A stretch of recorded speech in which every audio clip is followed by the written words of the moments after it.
Hello guys, welcome. So in this video we'll be doing a quick revision of magnetism, moving charges and magnetism. That is basic magnetostatics. We'll be dealing with the magnetic force, how the magnetic field affects a charge moving inside magnetic field and these things basically. Cyclotron and these things. So first of all we have learned about basic electrostatics like a charge produces an electric field, and this electric field is actually not just it's not an abstract field, it actually has a significance. When we will be studying electromagnetic waves, then it will be apparent. So this electric fields and then this electric field, then we have studied about the electric force and electrostatic potential, capacitor, resistors, current electricity, these things. So except in current electricity, we have considered static charges which were at rest. But now consider charge which is moving. So moving charge gives rise to a magnetic field, and this is called known as this was first discovered by Hans Oersted, and every moving charge gives rise to a magnetic field, and that's why moving charges, suppose moving charge means what a current, suppose a current is there in the straight wire. So suppose there is if you put a compass here, a compass needle is a magnetic needle, we all know that. So if you bring a compass near a current carrying wire, the needle will show some deflection. So only a magnetic field can possibly deflect the needle, because only a magnetic field can interact with another magnetic field. So that means from here we have conclude that moving charges or this current gives rise to a magnetic field.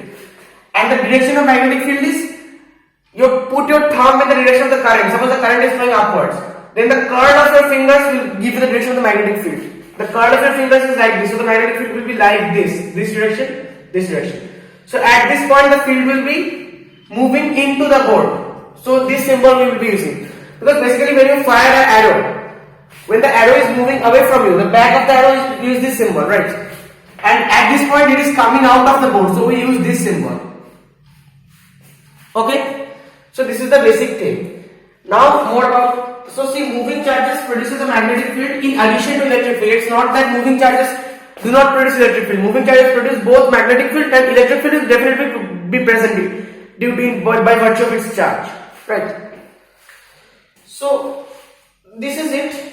Now so now the force. This is called the Lorentz force. The particle, a charge q is moving with velocity v, located at r at time t. Now in this chapter we will not be considering time changing variables. We will only be considering everything is fixed at a point. Things are moving, but the magnetic fields will not be dependent on time. The magnetic field actually changes with time, but we will not be assuming that yet. That requires higher physics. So the Lorentz force is given by F Lorentz is QE plus QV cross B. So this Q is due to the electric field, and this is due to the magnetic field. So V cross B, so that means VB sin theta. We can write Q VB sin theta. Now what is V cross B means? Both of them are vectors. Okay. So V cross B means what?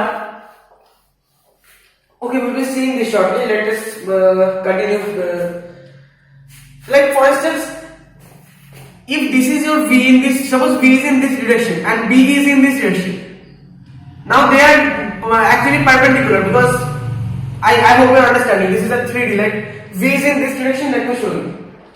V is in this direction and B is in this direction, in this direction. So like this, it's appearing like this. But they are actually perpendicular. If you see, they are actually perpendicular. So this angle is 90 degree. So suppose V cross B means start from V and curl your fingers to B. Move from V to B. That is V cross B, not B cross B.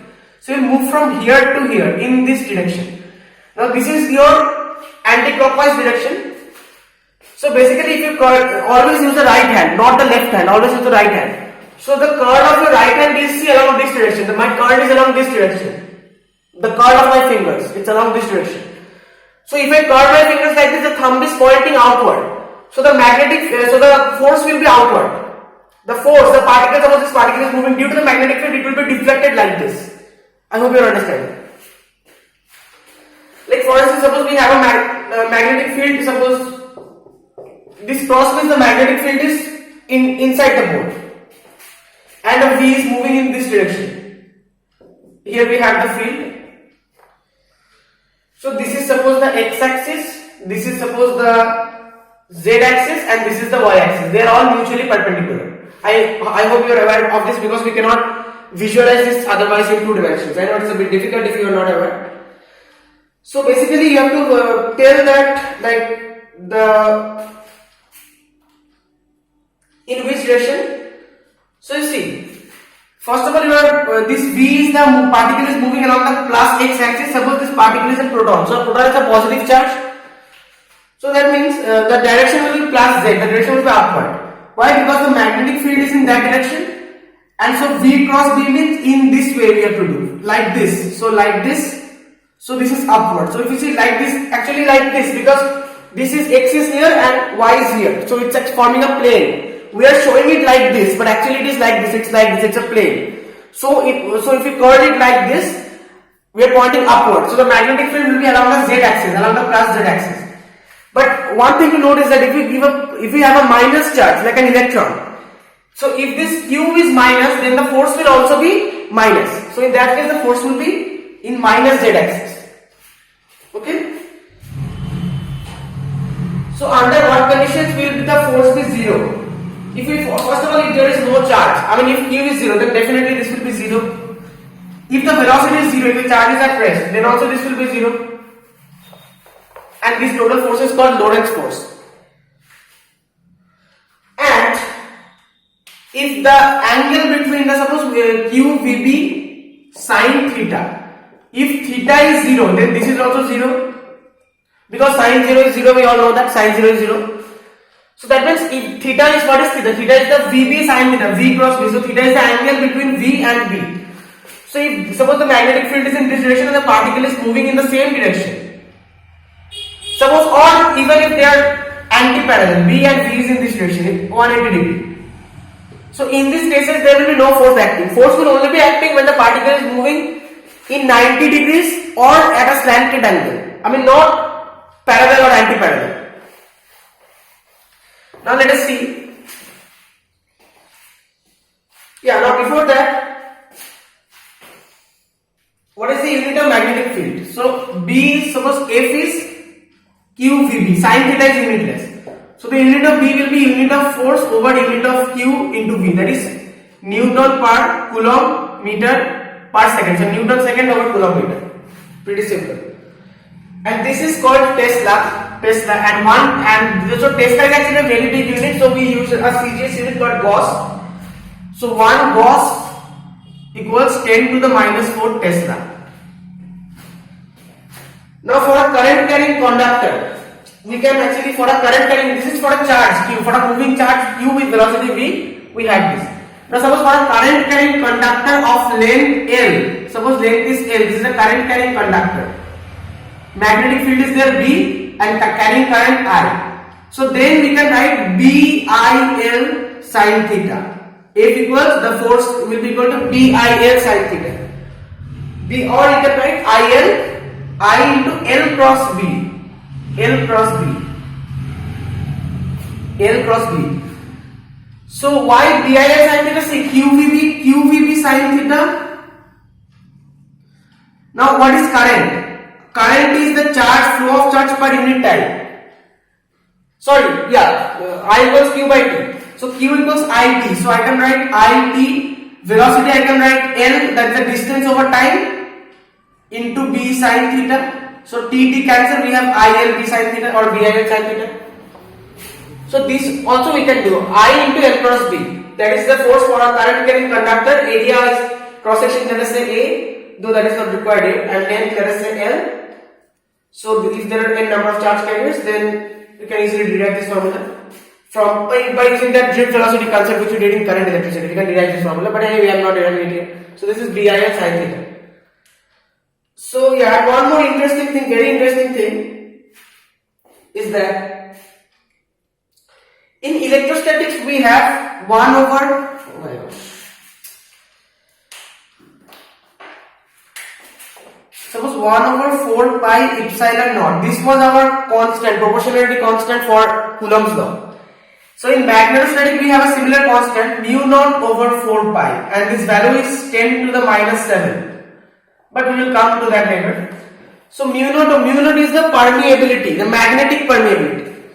So there is a relation between mu naught and epsilon naught. Suppose I multiply mu naught into epsilon naught. Suppose I multiply. So I can multiply and divide by 4 pi. So I can write 4 pi epsilon naught into mu naught over 4 pi.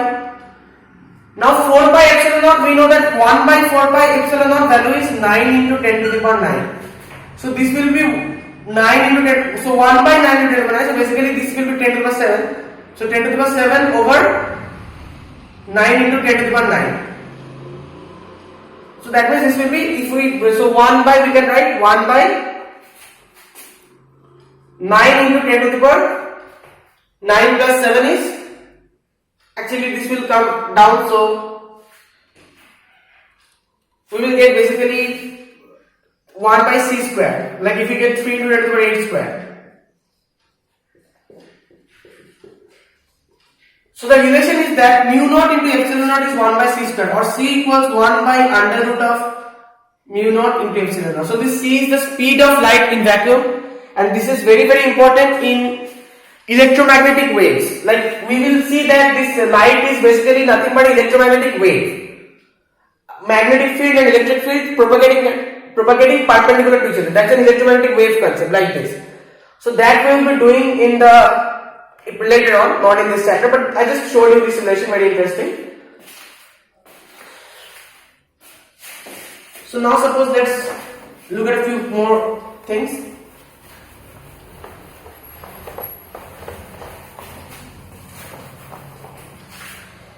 Suppose a wire of mass m is suspended in midair by magnetic field. Suppose this wire is suspended in midair.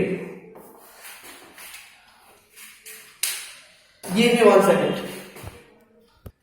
Okay guys, welcome back. So now we will look at motion in the magnetic field. So see, if motion in the magnetic field, if B is perpendicular to V, then cos 90 is 0. So that means the work done will be 0. What is the formula of work done? F force into displacement into cos theta. So the total work done will be 0. So no work is done, but no change in the magnitude of velocity, but direction may change obviously. So if the, suppose this is the magnetic field B, and if the particle is entering at a 90-degree V, then it will start moving in a circular motion. It will start forming a circular path. So that means the centripetal force mv square over r, that should be equal to the magnetic force qvb sin theta. So sin 90 is 1, so qvb. So from here we can find an expression for the radius. The radius will be mv over qb. This is our radius. Now once we know the radius, we can also find an expression for the angular, the angular frequency, because we know that the velocity is the angular frequency omega times the radius r. So omega is basically 2 pi f, 2 pi into frequency, or you can write 2 pi by t, by the time period t. So what is the time period t? Time period we can easily write, or let us start from here only. So v equals omega r. So omega r means omega mv over qb. So omega is qb by m. Omega is qb by m. So if omega is qb by m, that means we can find the value of frequency, which will just be divided by 2 pi, nothing else. We can find the value of time period also. So I'm not doing that. Now next is one very important relation is that the kinetic energy, that is half mv square. This we can do some modifications. So this kinetic energy is basically equivalent to work. So this kinetic energy will be equal to the work. Work means force into displacement. So force means, what is the force here? Actually we can write this in terms of QV, because force is QE, the electrostatic force, and E into D is voltage. So QV we can write. So from here we get an important expression for mv, that is mv is under root of 2qmv. Capital V is voltage, this is the velocity. So one thing we already did, we just now derived that omega equals 2 pi f. F is the frequency. Someone uses this nu for frequency, but I get confused between this nu and this v, so I always use f for frequency. Okay. So doesn't matter. So anyway, so this frequency was qb over m. Now see this qb over m, the charge is constant, the magnetic field is also constant, m is the mass. So this is in no way this is dependent on the velocity or the energy. This is independent of the velocity. Right? This expression of the angular frequency, this is independent of the velocity. So that means this principle is very useful. We can exploit it for our own practical purposes in the cyclotron. And what is the pitch? Distance moved along the magnetic field in one rotation is called pitch. So if before understanding pitch, let me tell you. So if the particle enters the magnetic field at 90 degrees, then we get this thing. But if the particle enters at some angle theta, suppose the magnetic field is like this B, and the particle has entered like this V at some theta. So we have to divide this V into two components. This is V cos theta and this is V sin theta. Now V cos theta is parallel to B. So we all know that if it's parallel to B, then there will be no force and the particle will pass undeflected through the magnetic field. So due to V cos theta, the motion will be in a straight line like this. But V sin theta is perpendicular to the magnetic field. So due to V sin theta will try to move the particle in a circle. So when we combine these two motions, what we will get, the particle is trying to move in a circle, but it is being forced to move forward also. So circle, then moving forward, and again circle, it is being forced to move forward. So we get a helical path like this. I hope this is clear. Due to both these components, we will get a helical path. Now the pitch is the distance moved along the magnetic field in one rotation. Suppose in one rotation, the distance moved in only this much distance.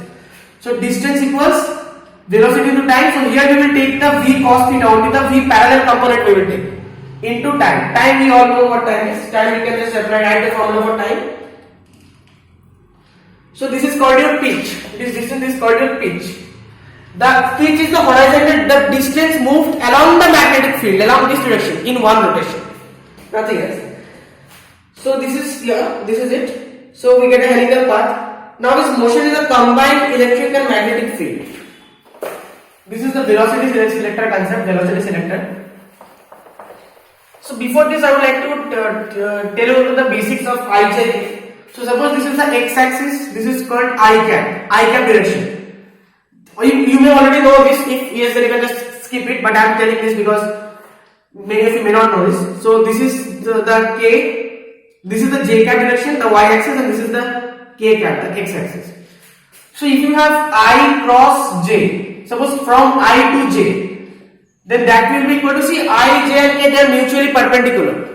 So one thing you note, it's a cyclic rule. I to J, J to K, and again K to I. This, like you remember, like it's, so I, J, K, I, J, K, I. If it is following this sequence, suppose I, J, so I cross J. So what is left? Only K is left, so the answer will be K.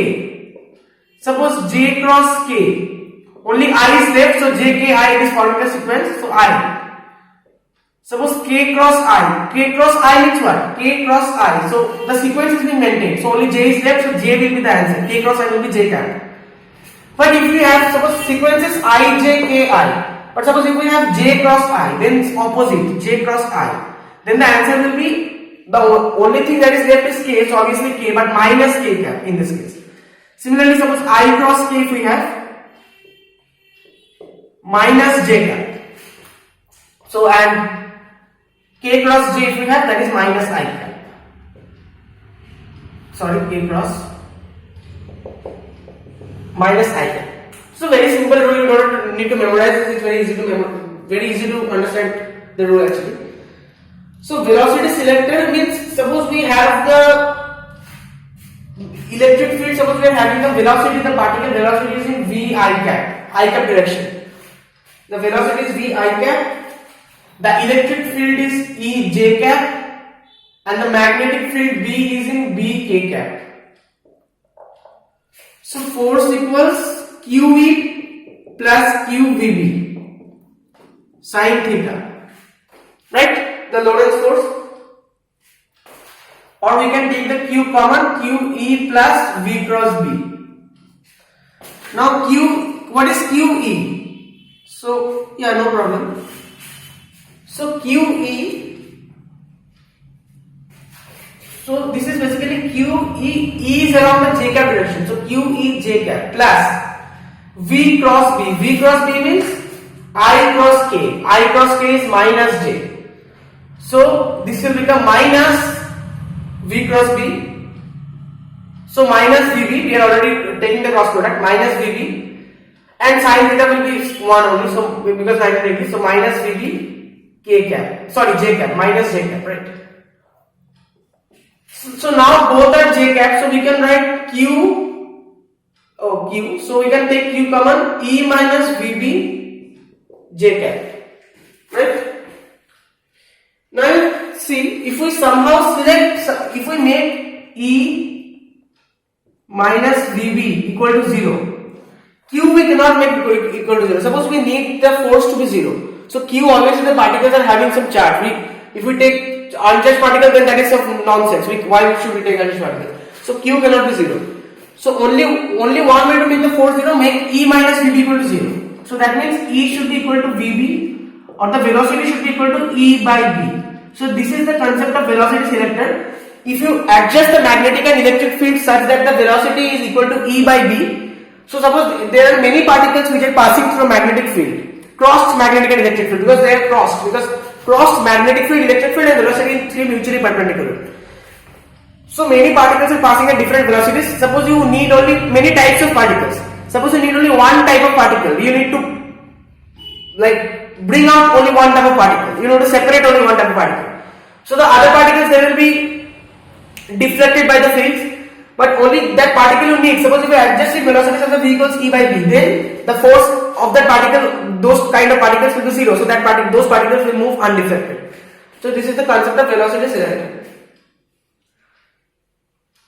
Next is cyclotron.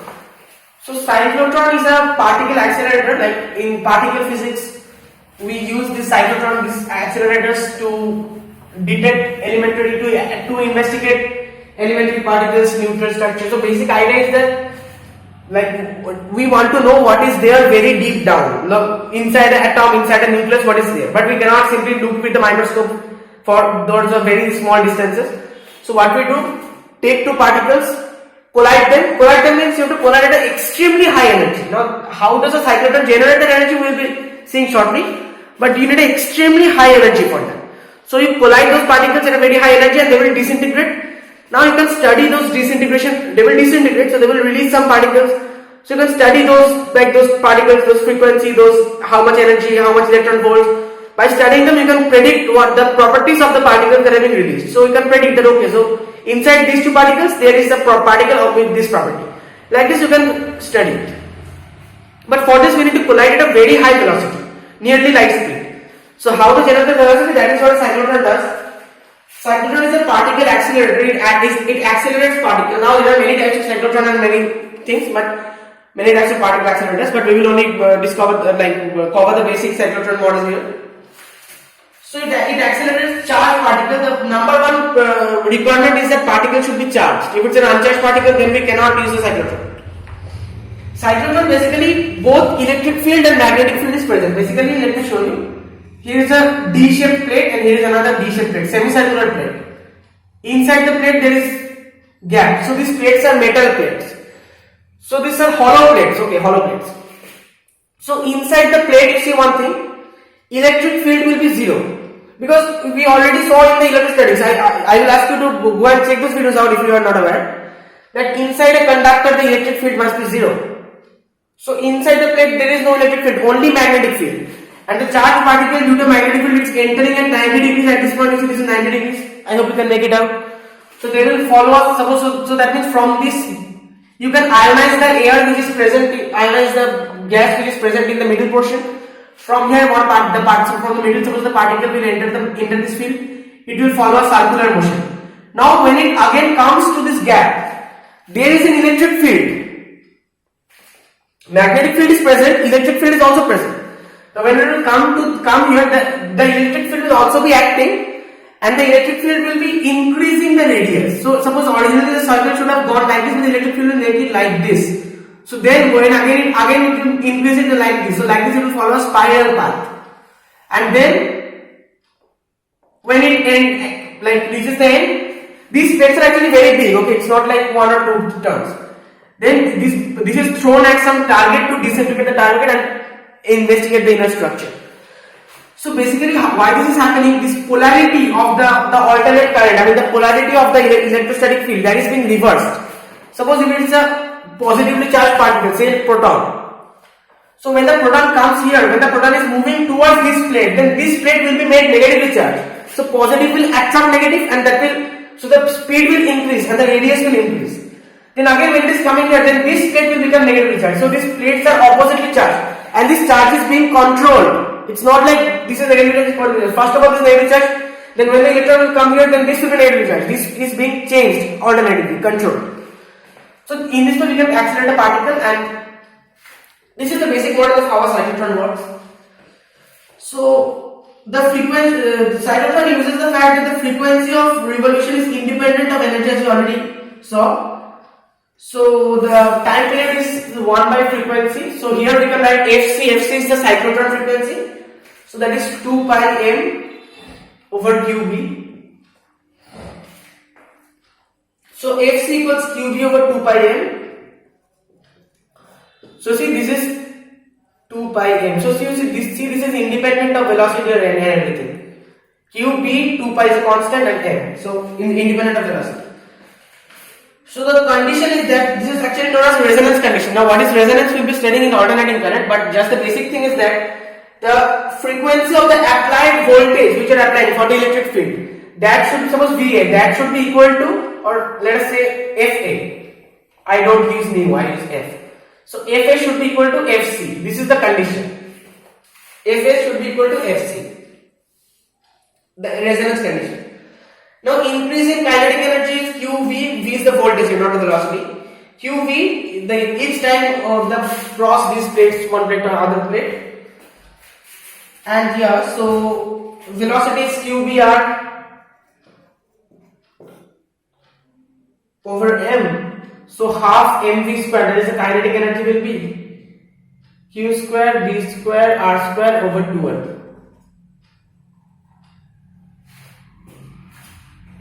Okay. So a cyclotron oscillator, suppose a cyclotron oscillator frequency 10. So excuse me. Okay, this is not required. Okay, so a cyclotron oscillator frequency is 10 MHz. Then, so what should be the operating magnetic field for accelerating protons if radius of the these are called Ds basically, D-shaped plates, semicircular plates. If radius of the Ds is 60 centimeter, what is the kinetic energy of the proton? So see, magnetic field is 2 pi m Fc over Q. B is 2 pi m Fc over Q. You can 2 pi m Fc over Q from this formula you can write. So nothing is there. Next is Biot-Savart law. Now we will do Biot-Savart law on magnetic field on the axis of a circular current carrying loop. So this is from where things starts to get interesting. So Biot-Savart law is basically a law which which describes the magnetic field due to a current carrying element, not necessarily a straight wire. Suppose we have a wire like this. So take a very small element, infinitesimally small element, suppose dl, this much element I am taking. This much element, dl. Suppose the length is L, so we are taking dl, and we want to find the magnetic field P. Suppose let me join this is R. So we want to find the magnetic field at this point P due to this current carrying wire. Suppose current is flowing. So here the magnetic field due to this small element dl, that is dB. This dB is found to be proportional to I, that is proportional to the amount of current flowing, proportional to dl, and it's actually I dl cross r over I dl cross r over r cube. So from dl to r, so like this, dl cross r. So dl cross r over r cube. Now you can write I dl r sine theta over r cube. So one r will get cancelled. So I dl sine theta over r squared. This also you can write. This is the vector form. So basically, how to find the direction of the magnetic field? Suppose we have, in this case, suppose we have dl in this direction and r in this direction. So always use the right hand rule. So the fingers are curling like this from dl to r, dl cross r, not r cross dl. So dl cross r means dl cross r like this. So the fingers are curling like this. So my thumb is pointing outward. So the direction of the magnetic field will be like outward, like this, out of the plane of the paper. Suppose if we have dl and r like this, dl and r, so dl cross r will be like this. Now you see my curl is in this direction, their curl is in this direction. So my curl is opposite. So if I just reverse it in this direction, then the field of the magnetic field will be inward. This is the best way to find the magnetic field. So it's one more method, like you can, like suppose if your thumb is showing the direction of the current, then this will be showing magnetic field is inward or outward. But I think this is the better method. Next is this is proportionate, not constant, not equal to. This is proportionate. Now if I want to write equal to, I can write dv equal to, the proportionality constant is, we already saw, mu naught over 4 pi into I dl sine theta over r square. So this is my Biot-Savart law. This is my Biot-Savart law. Next is magnetic field on the axis of a circular current loop. This is perhaps the most important and most confusing part of this entire chapter. So please pay close attention. So we have a circular current carrying loop here. I am drawing a big diagram because it's easy to get confused here.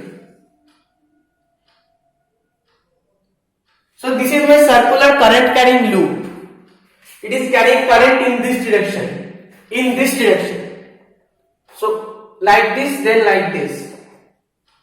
Okay, so suppose this is the center, this radius, suppose it is r. So suppose this is the axis, so suppose at this point we want to find the magnetic field. At this point, suppose at this point. So this is x. So first of all we have to join, suppose we want to see, first of all what we have to do. Biot-Savart law is defined only for small elements, dl elements. We have to take a dl from here. We cannot like integrate, we have to integrate obviously, but we cannot just take the whole loop, whole circular loop. So let us take two opposite dls. One dl here, a small element dl. So here the current is flowing like this, so the dl is in this direction. I hope it is clear. Like let us look at the top of the bottom. So basically dl is in this direction. Like I hope you understand. Like this current is going. Like this. So this is my dl. Now so from here I have to join this point. So this point, let me say, this is obviously under root of r square over x square, but that will make it complicated. So let me just write. Okay, no problem. So let me just write small r. So small r is under root of capital R square plus x square. We all know that, but we will apply it at the last. So now you see, we know that dl, we know the direction of r. R direction is like this. So it is dl cross r. The direction of magnetic field is dl cross r. So right hand rule. So dl cross r means dl to r, like this. So like this. So the magnetic field will be. Now see, one thing you know. This we are doing in 2D board. Actually see, let me show you. This is the dl. And this is the r. I hope you can see this. This is my dl and this is my r. You see, this is my r. This is my r. And this is my dl. So dl is like this.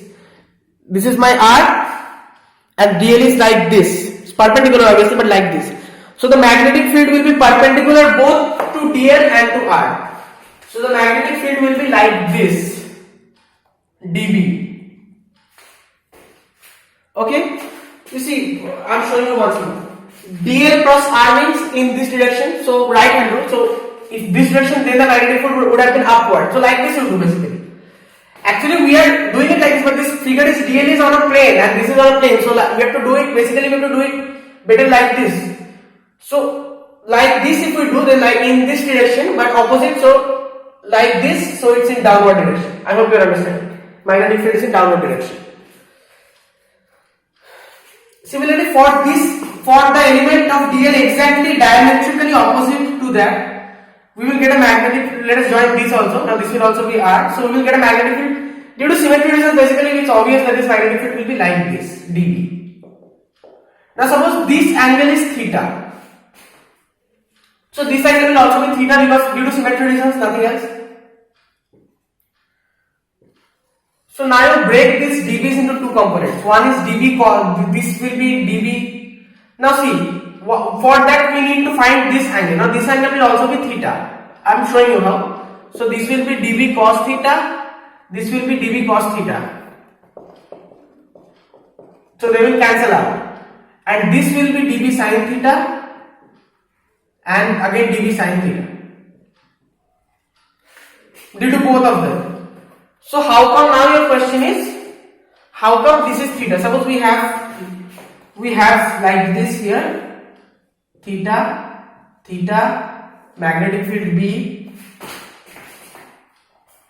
magnetic field B, magnetic field B, and so now note this is 90 and the direction between magnetic field and R, that must also be 90. So direction between this magnetic field and R, so basically this I am talking about, this is also 90, this is definitely 90 and this is also 90 degree. So we can say we have to find this angle, right? So or let us do for the down. So basically this angle, this is, suppose this is x, so 2 theta plus x is 90. So x is 2 theta plus x is 90, 90 minus 2 theta, 90 minus, so this is 90 minus 2 theta. Next you see this is also 90, so 1 theta plus 90 minus 2 theta plus let us say y. So theta plus 90 minus 2 theta plus y is equal to 90. So 90 cancel. Theta minus theta is equal to minus y, so y is equal to theta. So this angle is y, so this angle is equal to theta. That's what I've done, theta, and by symmetry reason that will also be theta. Okay. So one thing is clear that for all the components, the cos components will cancel out. Suppose I take it here, so I take it the diametrically opposite means here. So for them also the cos components will cancel out. Then as I move like this, for all the cases the cos components will cancel out. Only the sin component will survive. So what I have to do is that I have to integrate the total magnetic field is integral dB sin theta. Note that this is integral dB sin theta, not integral dB 2 sin theta. Here we have taken two components just to show that the cos components are cancelling out. But if you are integrating full ring, if you are integrating for the full loop, then we should already considering each and every part. So that time we will not use 2 sin theta. We will use simply dB sin theta. Integral full ring dB sin theta. Now what is the expression for dB? There must be some expression for dB we can find using Biot-Savart law. So dB will be mu naught over 4 pi. So dB will be mu naught over 4 pi I dl sin theta. So I dl sin theta means theta in this case, see, sin theta is the angle between dl and r. So this angle is 90 degree as you can see. So I sin 90 is 1. So I am not writing sin theta. I dl and then over this distance r square. Over this distance r square. So this r now we can put it here under root or not under root. Let me write capital R square plus x square to the power half. So this is my dB. So dB sin theta will be What is sin theta? Sin theta is, this is theta, so sin theta is r by r. So r by r square plus x square to the power half. So this is r square, by the way, this is r square. So to the power half, to the power square, so just this thing. Because half and we have 2, so 2 will cancel, so just this thing. Because this is r square and this is only r, so yeah, to the power half. So this is dB. So if I write dB sin theta, that is equal to this into r into this plus half. So 1 plus half is 3 by 2. To the power 3 by 2 this will become basically. Okay? To the power 3 by 2. So this is the expression which I am getting. Next thing is that if you integrate, so we integrate this. Integrate dB sin theta.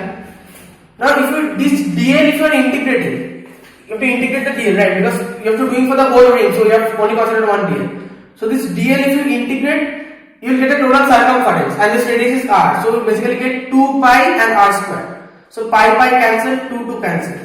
So you are getting mu naught I r square over 2 r square plus x square to the power 3 by 2. Here is the expression. Here is the expression. And if they ask you to find the magnetic field at the center of the field, like at this point, then just collapse it, x will be equal to 0. So put x equals 0, you will get mu naught I r square over 2, x is 0. So r square 3 by 2, so over 2 r cube. So r cube and r square cancel. So mu naught I over 2 r. That is a special case, mu naught I over 2 r. At the center of the ring. So if you have a semicircle, suppose if you have a semicircular ring like this at the center, that will be half into mu naught I over 2r. So that will be mu naught I over 4r. Okay. Yeah.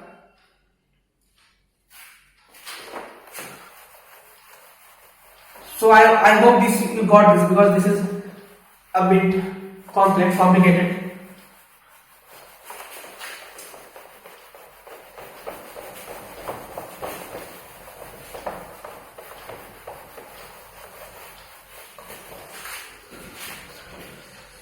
Okay.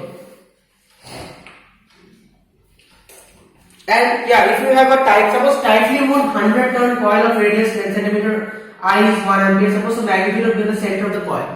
So tightly wound coil means the coil is wound very tightly like this. So very tightly wound. That means it is almost like circles are placed side by side. Almost circles are placed like this. Very tightly wound coil. So in that case, at the center of the coil, we know that at the center of the circle it is mu naught I over 2r. So the center of the coil will just simply multiply with n, because there are n turns, so n circles. So n mu naught I over 2r. This formula will be valid. This formula you can use. Next is Ampere circuital law. Now Ampere circuital law is true only for steady current. This first thing you should keep in mind. Ampere circuital law will hold only for steady currents. This law basically says that the line integral of the magnetic field over a closed surface, that is equal to mu naught into I enclosed. I is the current enclosed by that surface. So like we take like Gauss's law, this is somewhat similar to that concept, because Gaussian surface, Gauss's law. So B dot dl will be mu naught into I enclosed. So suppose take a wire carrying current I, this we take suppose this current carrying I, we take an Amperian loop, this is called Amperian loop. So this loop we are taking. So direction will be obviously like this. So now, so see, let us take a small dl in this direction, dl, and magnetic field, our direction of magnetic field. So see, like this means it is, the thumb is like this, so my fingers are turning like this. So like this, it is like moving like this. Actually, this is you have to imagine in 3D. This is not. The circle is not like this, the circle is like this. You have to imagine in 3D. So in that magnetic field will actually be in the same direction as dl. So B and dl will be in the same direction. Okay. So from here what we get is that suppose integral B dot dl is integral b dl cos theta. Now cos theta is C, cos 0 because b and dl in the same direction. So cos 0 is 1. So integral b dl. Now b integral dl. dl integral dl is the circumference. So b 2 pi r. So this is equal to mu naught I. So b is equal to mu naught I over 2 pi r. From here we can write b is equal to mu naught I over 2 pi r. So the magnetic field has a cylindrical symmetry. It is same at every point on the circle because it's obviously it will be same at every point in the circle. Mu naught I over 2 pi r. Mu naught I constant, r is also constant. At every point of the circle the radius is same. And the magnetic field lines that form concentric circles.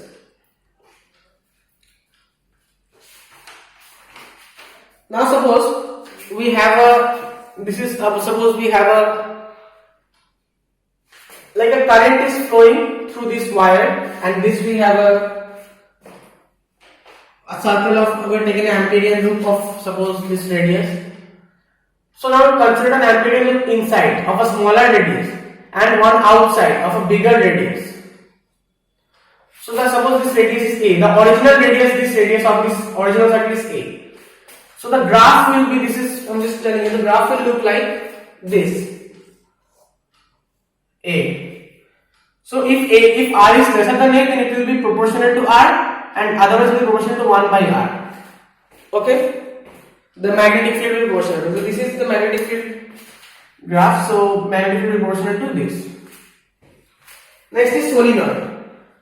Solenoid is used to obtain a, so basically solenoid means what? It's a long coil of tightly wound coil of like many turns, tightly wound coil.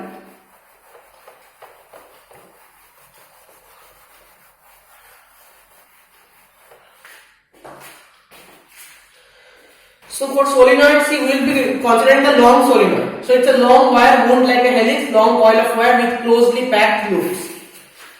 So consider a long solenoid like this. Suppose this is my solenoid. This is actually extremely long.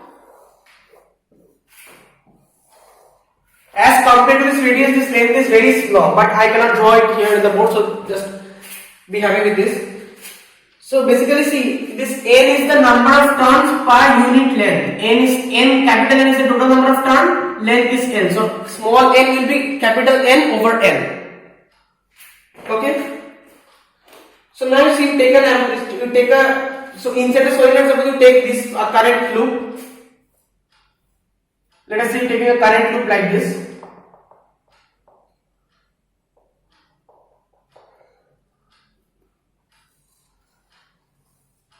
Suppose P, Q, R, S. Okay? So current is flowing. Okay. So basically PQRS means see, we have to find the B net, the net magnetic field, that will be equal to integral PQRS B dot dl. So that means integral P to Q B dot dl plus integral Q to R B dot dl, Q to R then R to S, plus integral R to S B dot dl plus integral S to P B dot dl. So see, we know that cos 90 is 0. So this is, and B is in like this, B is like this. So B and dl, if they're 90 degree like this, suppose this is dl and this is B. So for RQ and SP, like for RQ and SP, it is clear that they will be 0 because cos 90 is 0, we know that. Now for SR, see, at any point outside the solenoid, no magnetic field will be existing. So SR will also become 0. Magnetic field only inside the solenoid. So only inside the solenoid, you will just consider B dot dl. Just that B dot dl, nothing else. So that is the integral of dl is the total length, that is L. So that is BL. So that is B I P Q R S, the total current that is flowing. Now here you have to consider many things. You have to consider the number of, see, this total number of turns we can write NL from here. So this NL have to multiply with I. So we can write I into NL. So L cancel. sorry, this is mu naught I. I'm sorry. So B into L, I'm just doing it directly. B into L will be mu naught I PQRS. So I PQRS will be this total current. You have to consider the total length and the number of turns. So the total number of turns, that is N into L. So that is mu naught I or mu naught N I L. So this L cancels. So the magnetic field will be mu naught N I. This is what I was trying to derive. Magnetic field for a solenoid will be, long solenoid will be mu naught N I. This N is the number of turns per unit length. This is not the total number of turns. This is the number of turns per unit length. Next, let us consider a toroid. A toroid is basically nothing but a circular solenoid. It's a solenoid, but with, like suppose this tightly wound coil, but it's completely wound in a circle. In the case of a toroid.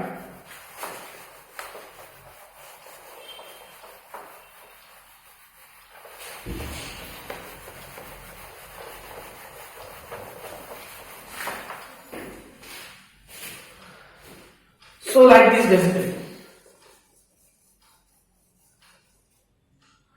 So suppose this is my toroid. So at this point inside the toroid, there is no current, so magnetic field will be 0. At any point outside the toroid also there is no current, magnetic field will be 0. See, B dot dl is mu naught I. So if I is 0, then magnetic field will definitely be 0. So toroid is a hollow circular ring with densely closely wound wire, circular solenoid. So magnetic field will exist only inside this solenoid. And this magnetic field is constant inside the toroid. This is a toroid, not a solenoid. Sorry, this is a toroid. And this magnetic field will be constant for the ideal toroid, not for the practical toroids we use, for the ideal toroid. Now inside the toroid, see, B into 2 pi r, that is the total circumference. That will be equal to mu naught I. So B will be equal to mu naught. Now see one thing, it will be equal to mu naught N I. Why? Because we have to consider the number of turns, right? We have to consider the number of turns, and capital N is the total number of turns. So total number of turns into I. Now B will be equal to N divided by 2 pi r, mu naught and I. So this N divided by 2 pi r is basically mu naught small n I. This is the length per unit length, the number of turns per unit length. So this is the same result which we are getting for the solenoid. For the toroid also we are getting the same result. B equals mu naught n I. Next is force between two parallel currents, the ampere. Next is torque on circular loop, magnetic dipole, and moving coil galvanometer. That will be it for today's lesson.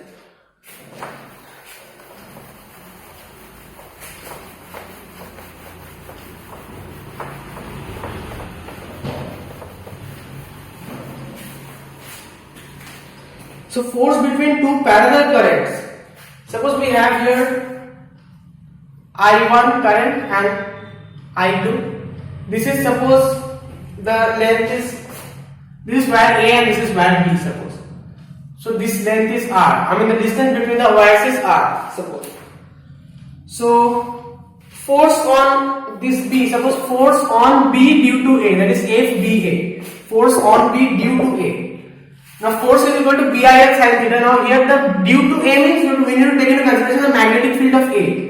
So BA I what we will take?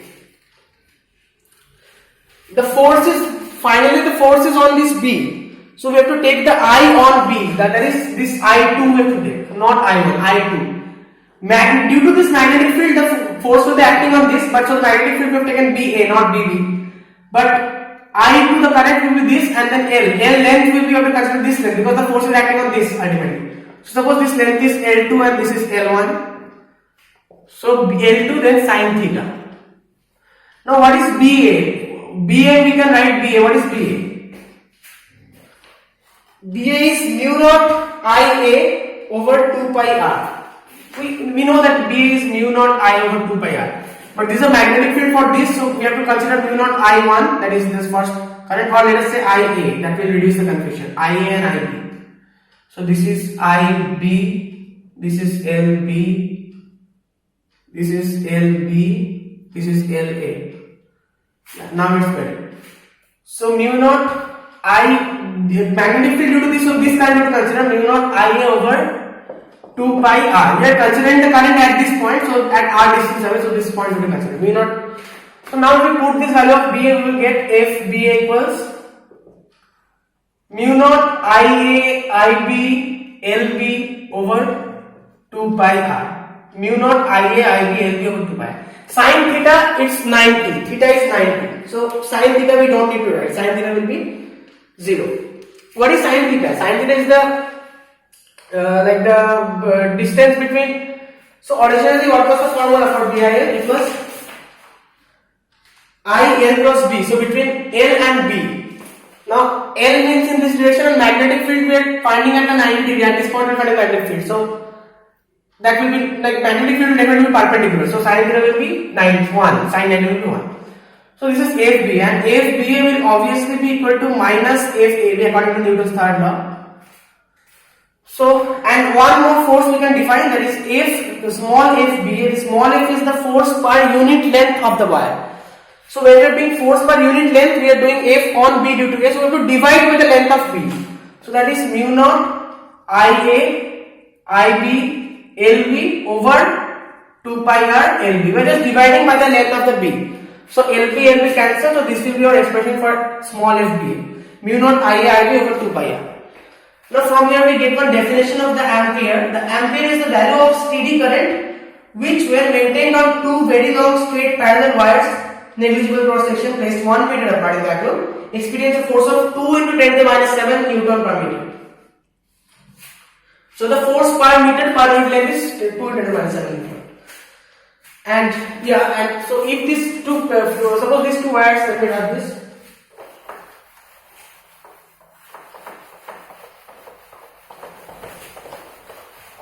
Suppose these two wires are carrying the force in same direction, carrying the current in same direction, then there will be attraction. And if they are carrying anti-parallel in different direction, then there will be repulsion. Okay. Next is torque on current loop, the magnetic dipole.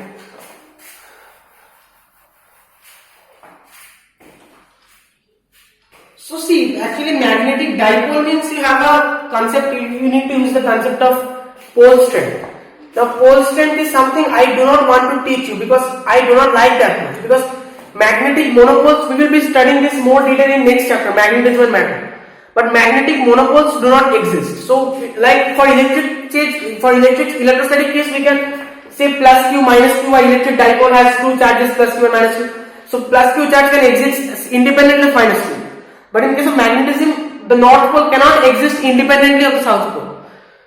So I will be discussing this in more detail in the next chapter, but just for now, just know this, that the tau, that is the force, sorry, not the force, the torque. The torque will be I A B sin theta. B is the magnetic field, I is the current through the loop, and A is the area of the loop, and B is the magnetic field. So now this is called M B sin theta or M cross B. So this M is obviously IA. M equals IA, or you can say NIA if there are n number of turns, then NIA. So this M is a magnetic moment, IA or NIA. Last, we will do the moving coil galvanometer. So what is a moving coil galvanometer? It's a very important device. So moving coil galvanometer, for a moving coil galvanometer, see basically it's like just a magnetic dipole in a field, in a magnetic field. So it's basically a magnetic dipole. So there will be some torque, and that torque will be IAB sin 90, but there will be NIAB because there will be n turns. So NIAB. Now torque tends to rotate the coil spring particle, but there is another spring. The spring will provide the anti force, that is the restoring force. So that the spring constant is supposed to be, so that K5 with the K and this 5 with the angle. So K5 is the spring torque that will balance this torque. So resulting in a steady angular deflection. So when there will be a steady angular deflection which we can use. So this spring torque K5 will be equals to NIAB. So phi by I will be equals to NAB by K. This NAV by K is a constant for every galvanometer. This is called current sensitivity of the galvanometer. This is called current sensitivity of galvanometer. Suppose if we have phi by V, that is the voltage sensitivity. Voltage sensitivity will be, suppose that is phi by V. Suppose this terminal we are doing. So V equals IR.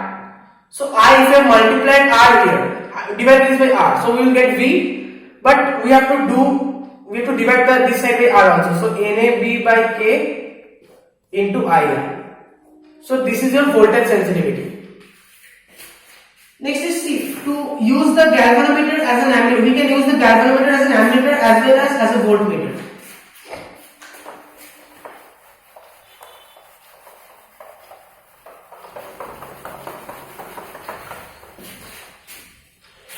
So to use the galvanometer as an ammeter, the galvanometer must be connected in series, but since it has a large resistance, this will change the value of the current.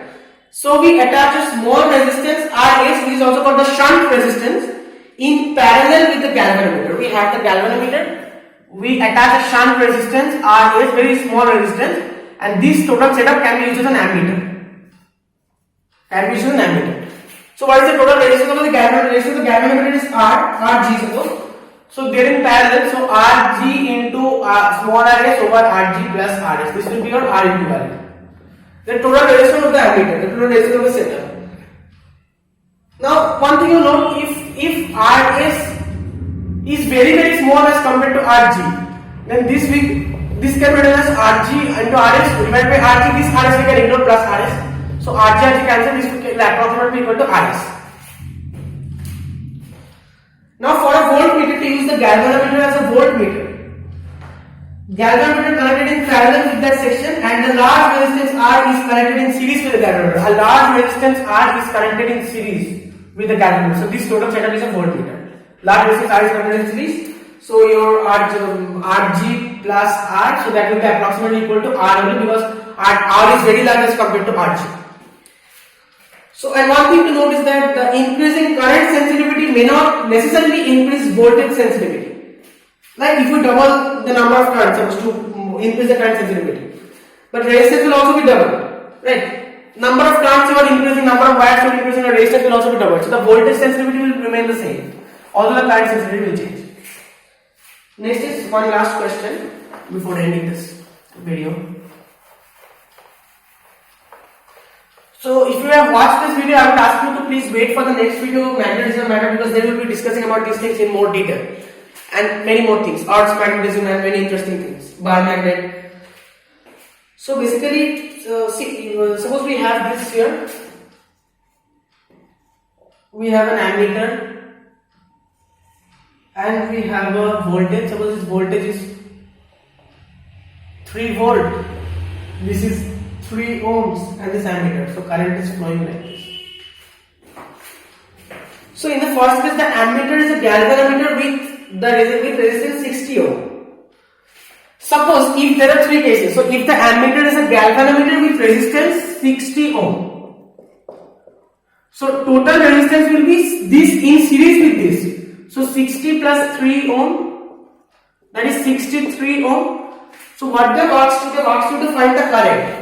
So current will be I equals V by R, that is 3 volt, 3 by 63 amperes. So current will simply be 3 by 63 amperes. This is case number 1. Case number 2 is if the ammeter is a galvanometer with resistance 60 ohm with RS 0.02, that is the shunt resistance 0.02.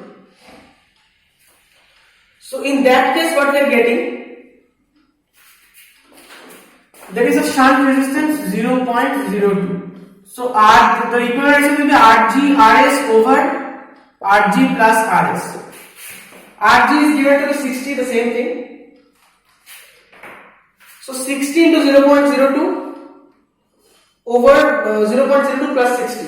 So this will be 3 over 3.02 amperes. 3 over 3.02. So this is nearly 1.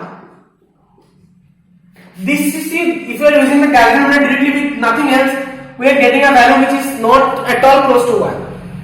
But if we are adding a shunt resistance, we are getting it nearly equal to 1. Like 3 over 3.02, 3.02 is almost nearly equal to 1. Now if this ammeter is an ideal ammeter with zero resistance, suppose resistance is 0, in that case 0 resistance, so the resistance will be 3, so current will be, sorry, this is the equivalent resistance. The equivalent resistance will be 0.02. The equivalent resistance will be, I'm sorry, the equivalent, this is approximately equal to R, equivalent is found, this is equal to 0.02. So now the total, so now 0.02 and 0.02 plus 3 now in series, so 0.02 plus 3 is 3.02. So I will be V by R, that is 3 over 3.02, that is approximately 1. Now in this case, if this A is a third case, if A is a perfect ammeter with zero resistance, then I will simply be V by R, that is 3 by 3, that is exactly equal to 1. So you see, when we are using a shunt resistance, the galvanometer is acting almost like a resistor, almost like an ammeter, because we are getting the same values. But when we are using only the galvanometer, we are getting a very different value. So that was all for this video. Thank you very much. And please wait for my next video, magnetism. Yeah.